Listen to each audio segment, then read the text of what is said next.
বিএনপির স্থায়ী কমিটির সদস্য ও সাবেক প্রধানমন্ত্রী বেগম খালেদা জিয়ার ব্যক্তিগত চিকিৎসক ডাক্তার AZM জাহিদ হোসেন বলেছেন, এদেশে আওয়ামী ফ্যাসিজমের কারণে জনগণ বিগত দিনে ভোটাধিকার প্রয়োগ করতে পারেনি। বিচার বিভাগ থেকে শুরু করে সব গুরুত্বপূর্ণ দপ্তরে দলীয় লোক বসিয়ে একদলীয় শাসন প্রতিষ্ঠা করেছে ফ্যাসিস্ট আওয়ামী সরকার। বুধবার 30 জুলাই সকালে নীলফামারীর জলঢাকার বগুলাগাড়িতে মাইলস্টোন স্কুল অ্যান্ড কলেজে বিমান বিধ্বস্তে শিক্ষার্থীদের রক্ষা করতে গিয়ে প্রাণ হারানো শিক্ষিকা মেহেরিন চৌধুরীর সমাধিতে শ্রদ্ধা নিবেদন শেষে সাংবাদিকদের প্রশ্নের উত্তরে এসব কথা বলেন ডাক্তার জাহিদ হোসেন। এ সময় মেহরিনের পরিবারের প্রতি সমবেদনা জানান তিনি।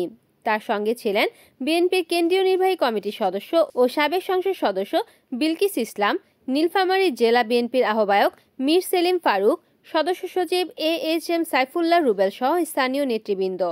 মেহরিন চৌধুরী আজকে উনি আমাদের মাঝে নেই।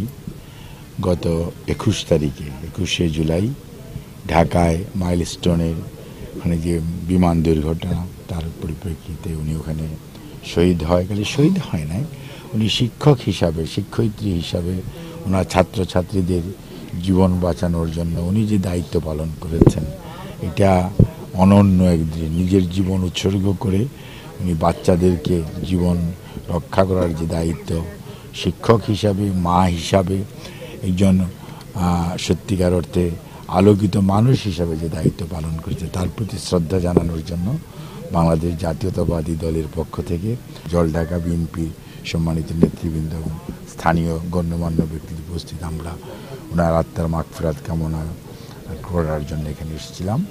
তাই আমি আল্লাহর কাছে দোয়া করি, আল্লাহ ওনাকে বেহেশত নসিব করুক। আগামী আপনার 7ই আগস্ট যদি আসে তাহলে একটা সরকারের 1 বছর পূর্তি হবে। 8ই আগস্ট ওনারা শপথ নিয়েছিলেন 24-এ। তো কাজে এই অবস্থায় আমাদের তো এই দেশে শাহাবুদ্দিন সাহেব 3 মাসে নির্বাচন করেছে, আমাদের আছে লতিফুর রহমান সাহেবের আমলে ওই রকম হয়েছে। অর্থাৎ নির্দলীয় নিরপেক্ষ তত্ত্বাবধায়ক সরকারের যে বিধান সংবিধানে ছিল, আমরা দেখেছি 90 দিনের মধ্যেও সুষ্ঠু নির্বাচন করা সম্ভব। তো কাজেই 1 বছর একটা দীর্ঘ সময় সংস্কার করার জন্য।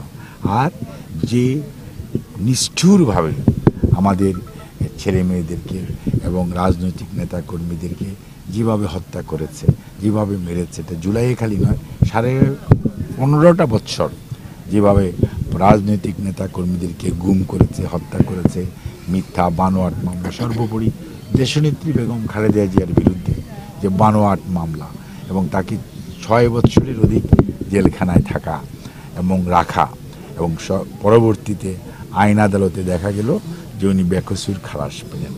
এইগুলোর সত্যিকার অর্থে বিচার তো হতে হবে এবং বিচার তো শুরু করতে হবে, এবং বিচারিক প্রক্রিয়াটাও আমাদের কাছে মনে হয়েছে আরও দ্রুত করা যেত।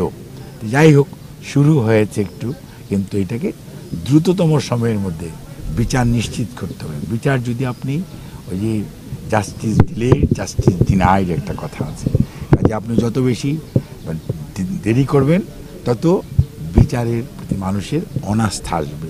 কাজেই জনগণের আস্থা অর্জন করা খুব দরকার। আর বিচার হতেই হবে, অর্থ লুণ্ঠনকারীদের, মানুষ হত্যাকারীদের বিচার করতেই হবে, তাদের সে যে বা যারাই হোক।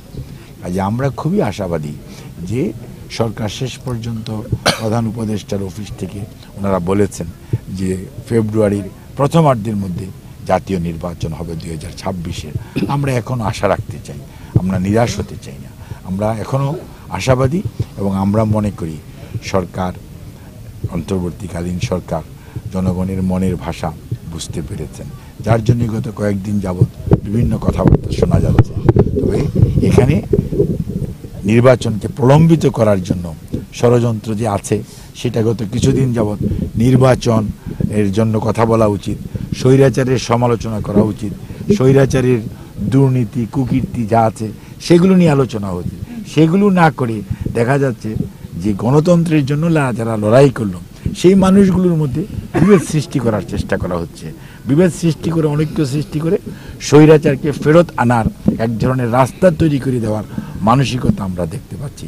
সেইটা সত্যিকার অর্থে দেশবাসী ভালোভাবে নিচ্ছে না, কেউ নেয়নি। রিপোর্ট করেছেন নীলফামারী প্রতিনিধি মোহাম্মদ মাইনুল হক, NN TV।